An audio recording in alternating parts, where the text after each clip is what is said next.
Stop and think about that for a second. They're looking at the storm as an earnings event. Why is it going to be an earnings event? Because this is one and done. This is the storm that they're going to try to use to change the laws forever.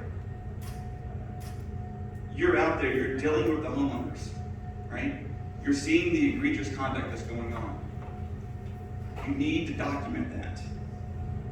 We need to have that data through PPA so that we can have a seat at the table in Tallahassee when that law is going to be changed and say, wait, it's not just the data from the insurance companies.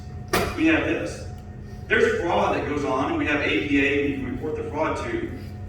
But a lot of the things that I don't go out and document are the egregious conduct that's going on, right?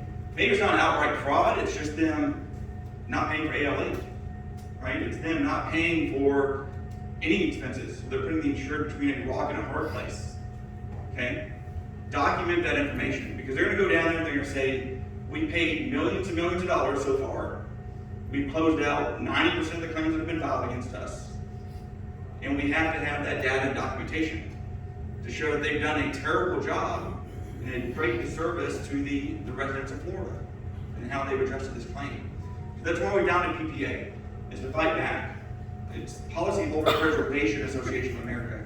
We have to preserve the rights of policyholders before they're lost.